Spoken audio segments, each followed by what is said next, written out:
یہ ہدایت ہے صرف ان کے لیے جو بچنا چاہتے ہیں. جسے کانٹ نے کہا ہے مورل لا ود ان. اس نے کہا کہ وجود ہستی کے دو دلیلیں ہیں سب سے بڑی. The starry heavens above and the moral law within. ہمارے اندر مورل لا ہے. یہ اچھا ہے، یہ برا ہے، یہ خیر ہے، یہ شر ہے، یہ مورل لا ہے اندر. جن کا یہ مورل لا فطرت کی صحت و سلامتی کی بنیاد پر برقرار ہے، جو تمیز کرتے ہیں بھلائی اور برائی میں، ان کے لیے ہدایت ہے.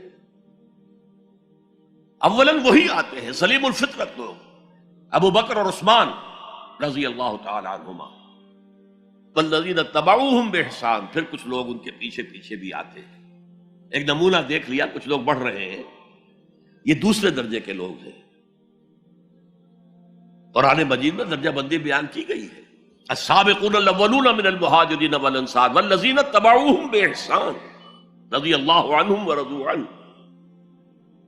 تو یہ سابقون الاولون جو ہیں وہ سلیم الفطرت، وہ سلیم العقل انسان ہیں جو ان چیزوں تک پہنچ چکے ہیں.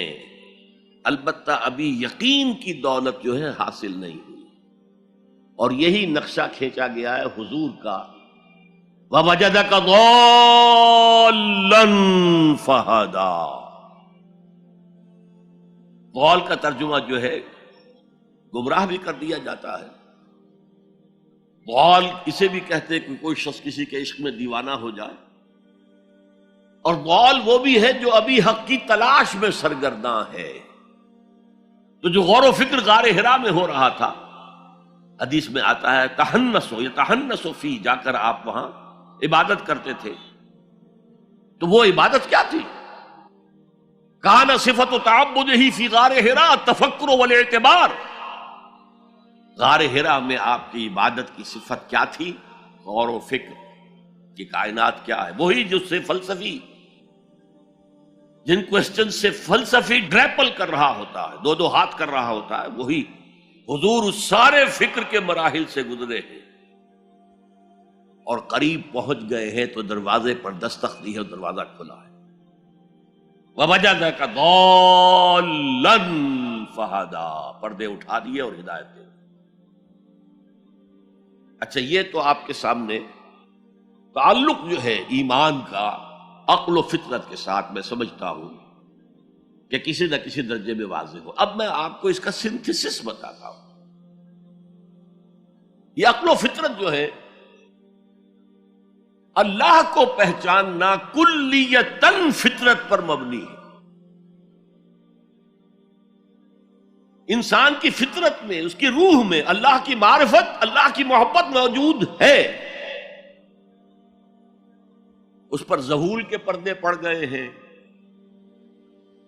تم ادھر متوجہ ہی نہیں ہوتے. تم نے کبھی اپنے قلب کی گہرائیوں میں اتر کر دیکھا ہی نہیں. تم تو باہر کی دنیا میں مگن ہو، مادی دنیا میں لگے ہوئے. کچھ تو بقول شاہ ولی اللہ وہ حیوانیت کی سطح پر آ جاتے ہیں بیچارے. صبح سے شام تک کی کمر توڑ دینے والی محنت کے بعد بھی ان کی بنیادی ضرورتیں زندگی کی پوری نہیں ہوتی. وہ کیا کسی سے لو لگائیں گے، کیا خدا کو یاد کریں گے. کاد الفقر ان یکون کفرا. یہ فقر اور احتیاج اور مفلسی تو انسان کو کفر تک پہنچا دیتا. حضور کی حدیث. تو تم ادھر متوجہ ہو، ہماری طرح متوجہ نہیں ہوتے.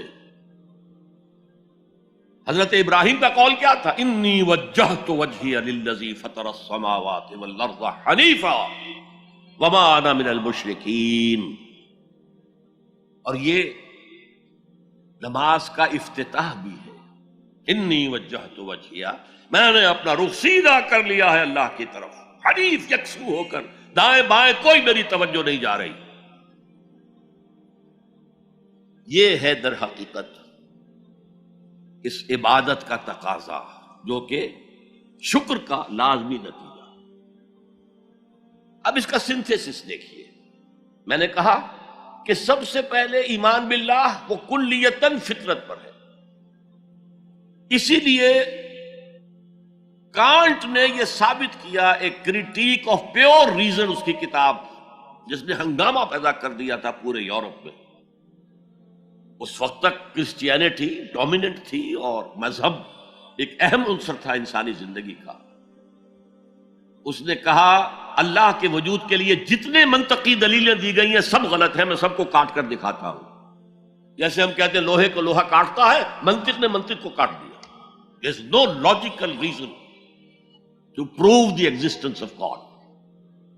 A critique of pure reason، میں نے کہا تھا pure reason، عقل خالص جو فطرت سے رہنمائی نہیں لے رہی. وہ فلسفہ جو ہے اس کی منزل کیا ہے، ایگنوسٹسزم یا اسکیپٹسزم، لا ادریت یا ارتیابیت. پھر اس نے ایک کتاب لکھی بعد میں، کریٹیک آف پریکٹیکل ریزن. اس نے کہا کہ عملی طور پر انسان اخلاق حسنہ اختیار کر ہی نہیں سکتا جب تک کہ خدا کو نہ مانے. یہ نیسیسٹی ہے انسان کو کہ مانے. علامہ اقبال نے اس کو تسلیم کیا ہے، کانٹ کے اس دعوے کو. وہ ان کی کتاب ہے reconstruction of religious thought in Islam, کہ کوئی منطقی دلیل خدا کے وجود کو ثابت نہیں کر سکتی. متکلمین نے کوششیں کی ہیں لیکن دلیل کو کاٹ دیتی ہے، منطق کا توڑ کر دیتی ہے. وہ صرف قرآن نے لفظ آیت استعمال کیا جو میں نے بیان کیا تھا. اس کائنات میں ہر شے اللہ کی نشانی ہے. جیسے آپ کو اپنے کسی دوست کی دی ہوئی کوئی شے دیکھتے ہی دوست یاد آ جاتا ہے، ایسے ہی آفاق و انفس میں اللہ کی نشانیاں ہیں. تمہارے اندر بھی اللہ کی نشانیاں ہیں. ذرا توجہ تو کرو، آفاق کو دیکھو، کھول آنکھ، فلک دیکھ، زمین دیکھ، فضا دیکھ. افلا ينظرون الى الابل كيف خلقت والى السماء كيف رفعت والى الجبال كيف نصبت والى الارض كيف سطحت فذكر انما انت مذکر. کیا یہ دیکھتے نہیں، غور نہیں کرتے اونٹ کو کیسے پیدا کیا گیا، کتنا اپنے ماحول کے ساتھ مناسبت رکھتا ہے. 7 دن نہ کچھ کھانے کو ملے نہ پینے کو ملے، اسے کوئی پرواہ نہیں. اس صحرا لقدق صحرا کا جہاز، وہ دیکھتے نہیں آسمان کیسے بلند کر دیا گیا، دیکھتے نہیں پہاڑ کیسے گاڑ دیے گئے، دیکھتے نہیں زمین کیسے پھیلا دی گئی. اے نبی آپ یاد دہانی کرائیے، یہ نشانیوں کی طرف متوجہ کر دیجئے. آپ سوائے یاد دہانی کرانے والے کے اور کچھ نہیں ہے. آپ کے ہاتھ میں اختیار نہیں ہے کہ آپ اللہ کو منوا لیں. یہ تو تمہارے اندر سے فطرت سے ابھر کر گواہی آئے گی. اب دیکھیے اس کے لیے آیت، جسے میں یہ قرآن مجید کی طویل آیات میں سے، جیسے آیت البر ہم نے پڑھی تھی، ان فی خلق السماوات والارض واختلاف اللیل والنہار والفلک التي تجری فی البحر بما ينفع الناس وما انزل اللہ من السماء من ماء فاحیا به الارض من بعد موتها وبث فیہا من کل دابۃ وتصریف الریاح والسحاب المسخر بین السماء والارض لآیات لقوم یعقلون. یقیناً آسمان اور زمین کی تخلیق میں، رات اور دن کے الٹ پھیر میں، اس کشتی یا جہاز میں کہ جو ایسا سامان لے کر چل رہی ہوتی ہے جو لوگوں کو نفع پہنچاتی ہے، اور وہ جو اللہ نے آسمان میں سے پانی اتارا اور اس سے زمین کو اس کی موت کے بعد زندہ کر دیا اور زمین میں پھیلا دیے ہر طرح کے جاندار، اور یہ ہواؤں کا چلنا اور یہ بادل جو مسخر ہیں زمین و آسمان کے مابین، ان میں سے ہر ایک نشانی ہے، پہچانو. کیا مطلب؟ تم نے کسی مصور کی تصویر دیکھی، تعریف تصویر کی کرتے ہو یا مصور کی کرتے ہو؟ مصور کا کمال ہے، تصویر میں کیا ہے؟ ہاں وہ اپنے منہ سے بول رہی ہے، اپنی زبان حال سے اپنے بنانے اپنے مصور کی تعریف کر رہی ہے. تو کائنات کا ذرہ ذرہ اللہ تعالیٰ کی نشانیوں پر ہے. شیخ سعدی نے کہا، بڑا پیارا شعر ہے، برگ درختان سبز در نظر ہوشیار ہر ورق دفترست از معرفت کردگار. یہ جو سبز درختوں کے پتے ہیں، ایک نگاہ ہوشیار جو کہ ان کی حقیقت کو پہچان سکے، اس کے نزدیک ہر پتہ معرفت کردگار کا ایک بہت بڑا دفتر ہے۔ اور آج ہمیں معلوم ہے ہر پتہ ایک فیکٹری ہے، فوٹو سنتھسس کا عمل اس میں ہو رہا ہے، سورج کی انرجی کو جذب کیا جا رہا ہے۔ برگ درختان سبز در نظر ہوشیار، ہر ورق دفتر است از معرفت کردگار۔ وہ جو آیت میں نے آپ کو سنائی اسے میں نے نام دیا ہے آیت الآیات۔ اتنی آفاقی آیات کسی اور آیت میں جمع نہیں کی گئی جتنا بڑا گلدستہ ہے یہاں۔ ان فی خلق السماوات والارض واختلاف اللیل والنہار والفلک التي تجری فی البحر بما ينفع الناس وما انزل اللہ من السماء من ماء فاحیا به الارض بعد موتها وبث فیہا من کل دابۃ وتصریف الرياح والسحاب المسخر بین السماء والارض لآیات لقوم یعقلون۔ دوسری طرف تمہارے اندر بھی ہے، سنوریہم آیاتنا فی الآفاق وفی انفسہم۔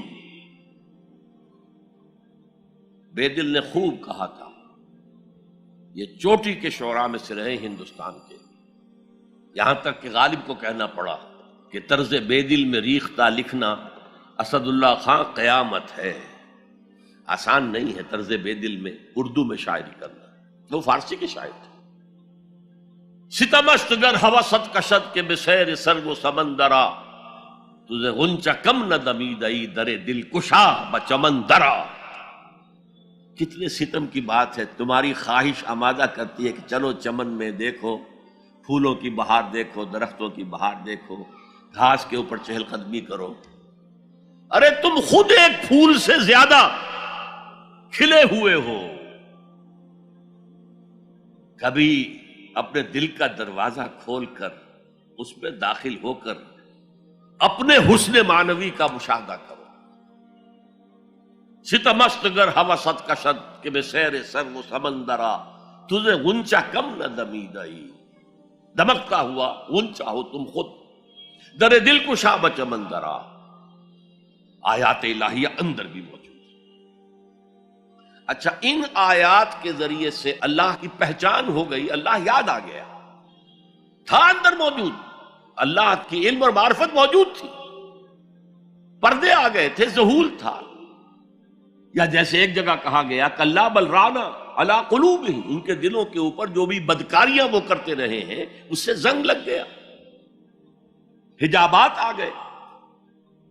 شیخ علی حجویری رحمت اللہ علیہ، جنہیں داتا گنج بخش کہا جاتا ہے، اگرچہ یہ لفظ نہیں کہنا چاہیے، انہوں نے کتاب کا نام کیا رکھا؟ کشف المحجوب۔ جو پردے میں آیا ہوا ہے، اوٹ میں آیا ہوا ہے، اسے کھولنا۔ تم اوٹ میں ہو، تمہارے اندر موجود ہے اللہ کی معرفت۔ البتہ اس کا ایک نتیجہ یہ نکلنا چاہیے، اب تمہارے لیے محبوب ترین ہستی اللہ ہو جائے۔